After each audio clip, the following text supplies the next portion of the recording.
Khashoggi. There was a lot of allegations that hinted to the fact that at least the United States knew or should have known that the life of Mr. Khashoggi was at risk. That allegations is based on leaks produced by various newspapers and seemingly originating from the CIA. I could not substantiate the leaks. I could not reach the conclusion that the leaks were amounted to credible evidence. For that reason, I concluded that the United States may not have failed in its responsibility to protect and to warn Mr. Khashoggi. This being said, I did raise a couple of concerns. It seems improbable to me that intercept originating from Mr. The Crown Prince would not have been analyzed, particularly if they included some trigger words such as a bullet, for instance. I find it hard to believe that such an intercept would not have been analyzed at the time it was intercepted. But I do not have any evidence that it was intercepted and that it was analyzed at the time. I thought you've asked for the FBI to launch an investigation. If they haven't already, what would you hope would come out of that investigation? Is it clarifying? Absolutely.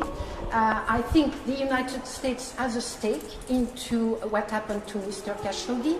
He was a resident of the United States. He was a known and renowned member of the press corps. He worked for the Washington Post.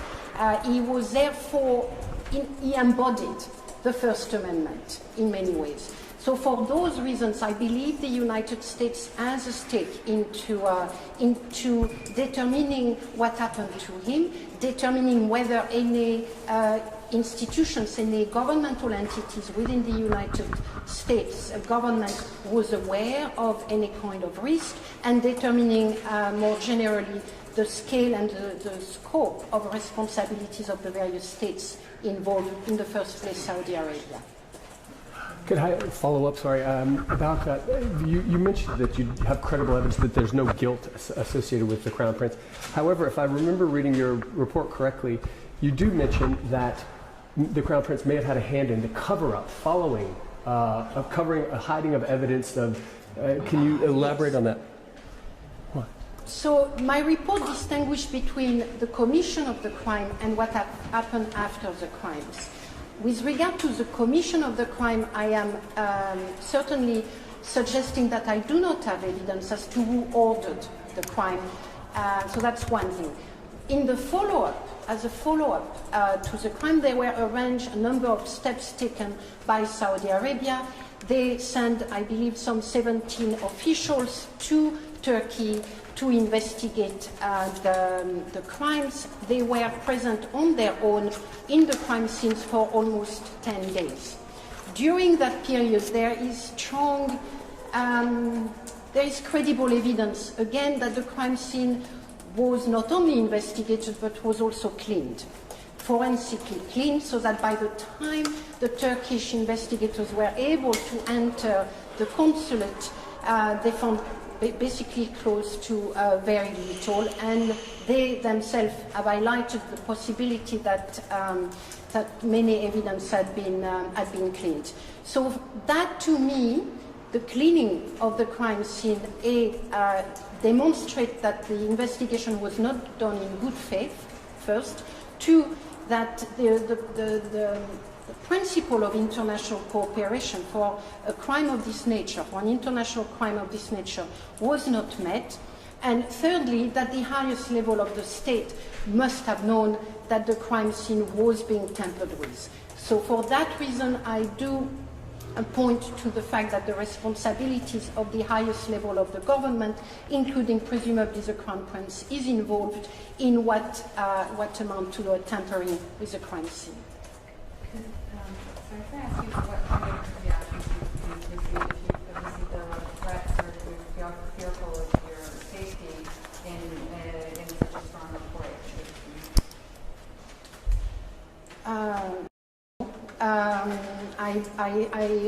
I hope and I believe that the work I have done is in keeping with the mandate that the international community has attributed to me. My report, I think, is fair. It is very technical, it is very legal, it is offering a human rights reading of the execution of Mr. Khashoggi. It is also seeking to offer a way for the international community, for Saudi Arabia, for the United Nations to learn and to move with stronger instruments to tackle other targeted killings in the future. On all of those things in an impartial way and in good faith, and I trust that all the individuals and the governments concerned will understand that this was the process and the outcome. You haven't faced any intimidation in any way? No. What is the next step? Sorry. In terms of following up on the call for the FBI to investigate, do you have concerns that at a political level the Crown Prince enjoys great political protection and a friendship with the son-in-law of President Trump that might hinder any meaningful investigation at a U.S. domestic level? I am not worried about this. This is not really part of my work, my mandate, and I believe that the institution of justice in the United States remain independent and impartial, and if there is a call, a valid and credible call, they will proceed with an investigation.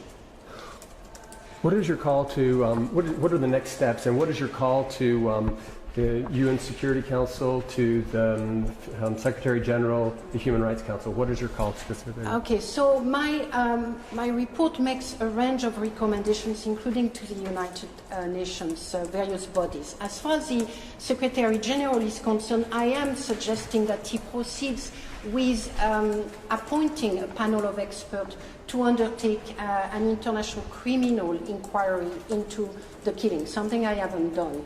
With regard to the Security Council, I'm only suggesting at this point that they place the execution of Mr. Khashoggi and more generally the targeted killings or the targeted disappearances of dissenters, of journalists, as an area formula discussion, so that they can extract the implications for their own functions. I have a number of recommendations for member states in general, including the most important one in my view is to take stock of the fact that we are living or entering a world where the peace and security are under threat in many parts of the world, and one element of it is the targeting of those that are considered to be taking position that some governments are disagreeing with. It is incumbent upon the member states to take all the necessary actions to protect those individuals. We need those individuals. They are the ones providing information to you, journalists, to me, to the international community. I'm calling on the international, on member states around the world to ensure that they abide by their responsibility to protect, and particularly focusing on those that have sought safety on their territories. Thank you very much. It's only 1:18. Look at the time. One last one. You want the last one? What is the benchmark of success for international jurisprudence in this case? I mean, in other words, does somebody need to go to trial and be convicted, and a certain number of people need to be convicted? I mean, what would you say at the end of the day you'd be satisfied? Absolutely.